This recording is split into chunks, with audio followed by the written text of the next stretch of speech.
Les gars, enfin, mais ça date, on n'avait pas gagné de match en Liga. Ça faisait 3 matchs, c'est une dinguerie internationale pour nous, le Real Madrid. Ça date de ouf qu'on n'avait pas fait ce genre de prestations. Et on le sait très bien.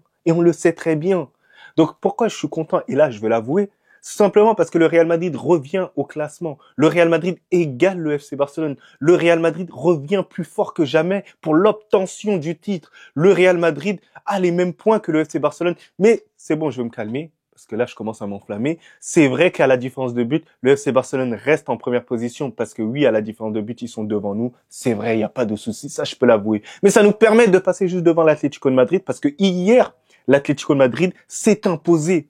Voilà, ces chiens, ces charlatans, ce club de merde. Oui, non, mais oui, vous êtes un club de merde. Tout comme le FC Barcelone. Mais vous êtes un club de chiens. Voilà, vous jouez, vous pratiquez pas le football. De toute façon, on va s'affronter en Ligue des Champions.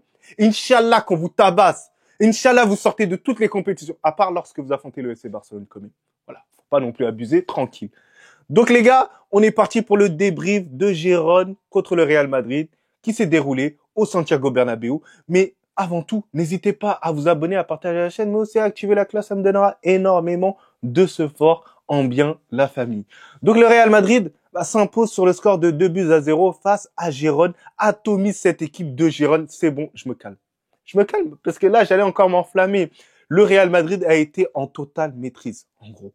Pour moi, aujourd'hui, voilà, c'était un Real Madrid qui a bien circulé le ballon, notamment en première mi-temps. En première mi-temps, j'ai senti un Real Madrid dominateur. Pourquoi ils ont été dominateurs? C'est parce que Gérone, c'est une honte ce qu'ils nous ont fait en première mi-temps.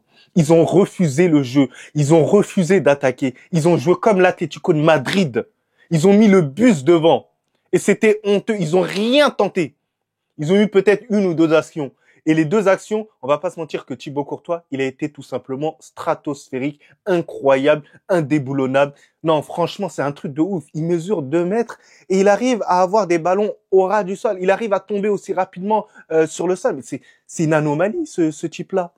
Mais d'où il sort? Mais c'est incroyable. Et ça fait combien d'années que c'est quand même le meilleur gardien au monde? Et ça, je voulais vraiment l'appuyer parce que il nous fait des parades qui nous permettent d'être dans le match. Parce qu'encaisser un but comme ça, en tout premier, ça permet, voilà, de changer le mental. Parce qu'imaginez-vous, Gérone marque ce but-là, ça change le mental de l'équipe, la confiance, voilà, des deux équipes. C'est différent. Voilà, c'est des trucs à prendre en compte.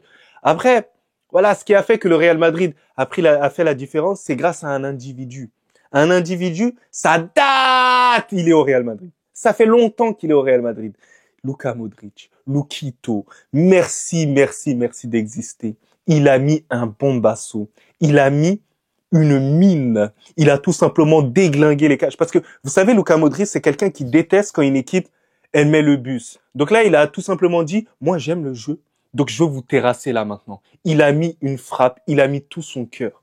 Et les gars, j'en ai rien à faire. Pour certains qui ont dit non, il fallait pas prolonger Luka Modric, il n'y a pas de souci. Même moi, c'est vrai, j'ai eu des doutes parce que je me suis dit non, quand même, il a 40 ans, voilà, il faut le laisser un tout petit peu se reposer et laisser la jeunesse prendre le dessus. Surtout que, voilà, j'aime bien Camavinga, j'espérais que Camavinga le dépasse. Mais Luka Modric, c'est trop fort, ma gueule. Il va jamais prendre sa retraite au sein du Real Madrid. Le Real Madrid n'a jamais prolongé des joueurs aussi longtemps. Vous imaginez pas ce que Luka Modric est en train de faire. Luka Modric est une légende ultime du Real Madrid. On parle souvent de Cristiano Ronaldo. On parle de Lionel Messi. On parle d'énormément de joueurs, mais on parle jamais de Luka Modric. Luka Modric, il est en train de perdurer à l'âge de 40 ans au Real Madrid. Est-ce que ça a été déjà réalisé? Dans l'histoire du football, dites-moi, est-ce que ça a été déjà réalisé? Jouer aussi longtemps dans un aussi grand club, ça n'a jamais été réalisé de l'histoire du football. Donc Luka Modric est en train de marquer l'histoire du football. Et d'ailleurs, pas un poste comme défenseur central, les gars. Et oui, parce qu'on a vu Pepe le faire, il n'y a pas de souci. Mais à un poste comme milieu de terrain où tu dois faire des efforts. Luka Modric, il se contente pas simplement de faire des passes, d'être dans la création, mais il fait le pressing. Il court absolument partout sur le terrain. Acharné, mort de faim. Il a la dalle. Il a la dalle, les gars. Ensuite, la conséquence de ce but-là, c'est que le Real Madrid s'est débridé. Le Real Madrid a pris en confiance, surtout que c'était avant la deuxième période. Deuxième période, on a senti que Gérone avait d'autres intentions de jeu. Le match, il était beaucoup plus ouvert. Le Real Madrid poussait beaucoup plus à l'aide des joueurs comme Vinicius, Rodrigo, Mbappé, Brahim Diaz. Bref, Il y avait énormément d'espace. Gérone a eu un peu leur moment fort, mais le Real Madrid a su bien gérer, grosso modo. Mais en tout cas, le Real Madrid a bétonné derrière. Et là, moi, je tiens à féliciter quelqu'un. Quelqu'un qui est de retour au sein du Real Madrid. Quelqu'un qui a été associé avec l'un des meilleurs défenseurs centraux au monde, du nom d'Asensio. Monsieur Alaba. Alaba, aujourd'hui, irréprochable. C'est incroyable, les gars. Vous vous rendez pas compte, ça fait depuis plus d'un an qu'il n'est plus rentré sur le terrain, vraiment joué hyper longtemps. Voilà, je compte pas le match où il était vite fait de retour, mais ça fait longtemps que je l'avais pas vu, les gars. Vous imaginez à quel point c'est difficile de revenir à l'âge de 30 ans.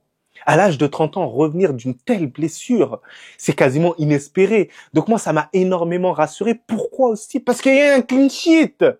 Il y a eu un clean sheet. Et en plus, Alaba, il rajoute cette faculté complètement différente des autres défenseurs centraux. C'est qu'il est gaucher. Et ça fait plaisir d'avoir un gaucher et un droitier en charnière centrale. Ça me fait sourire, ça me fait kiffer, bordel. En plus, avec Asensio, on sent la compatibilité entre les deux. Quand l'un monte, l'autre couvre automatiquement. On sent que les deux sont intelligents.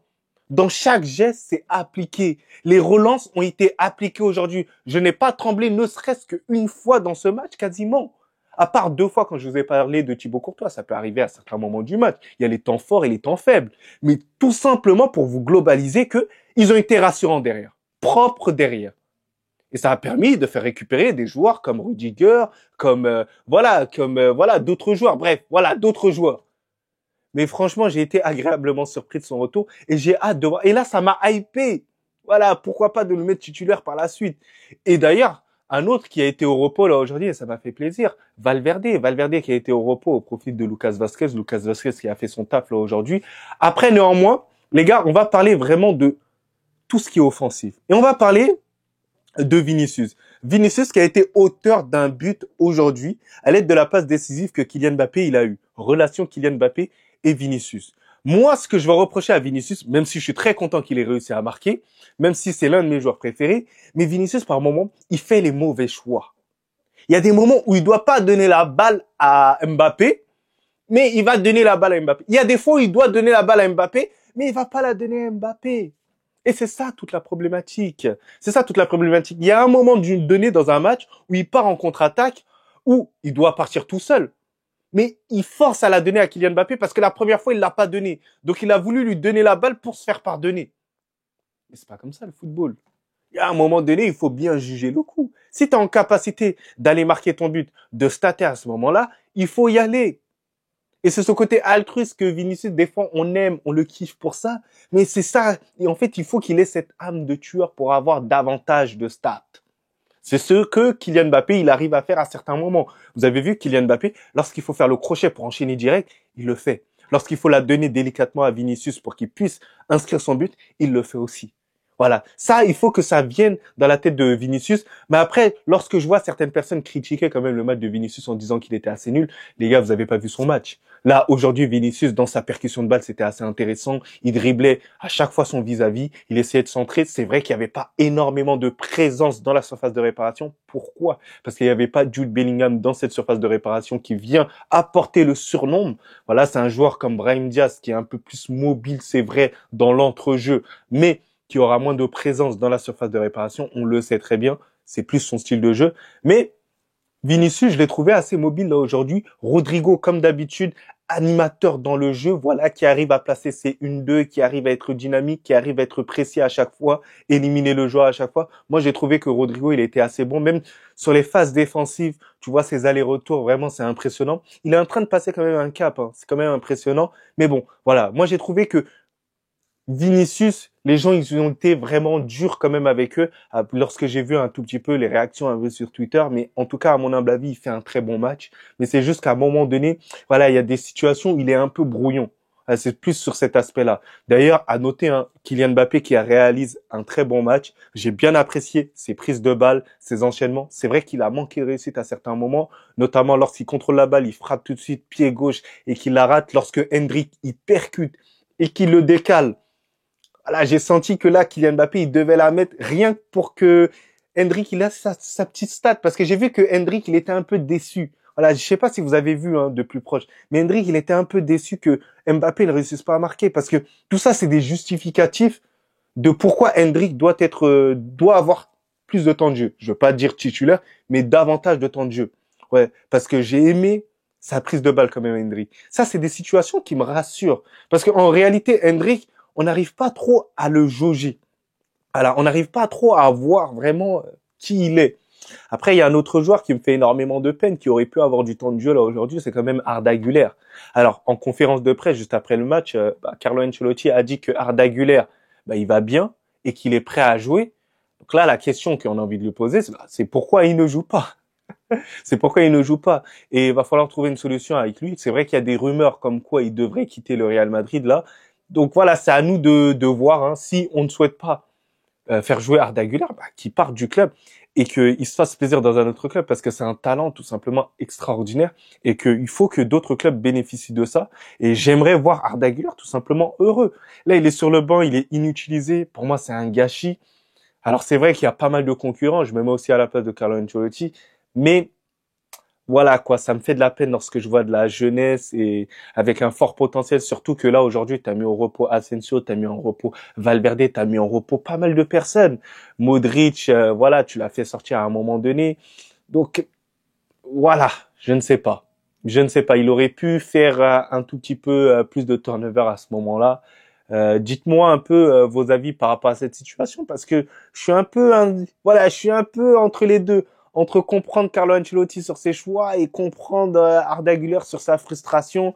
Mettez-vous à ma place un tout petit peu, c'est un peu affectif de ma part. Donc voilà. Donc le Real Madrid s'impose face à cette équipe-là et ça me fait plaisir, je suis content. Le Real Madrid devra faire encore plus la différence et d'ailleurs moi l'analyse que je peux donner sur l'entièreté du championnat, c'est vrai que il y aura pas de points à perdre. C'est une réalité. Mais pour moi, l'équipe qui gagnera ce championnat-là, c'est l'équipe qui gagnera le futur Classico entre le Real et le Barça. Si le Barça nous bat, je pense que le Barça gagnera ce titre de Liga. Si le Real bat le Barça, on gagnera. Et d'ailleurs, je rajouterai même la confrontation face à l'Atlético de Madrid sera aussi décisive. Donc les gars, dites-moi en commentaire un peu vos tops et vos flops. Mais sinon, en vrai, c'est à toi. Moi, en tout cas, on dit, alhamdoulilah.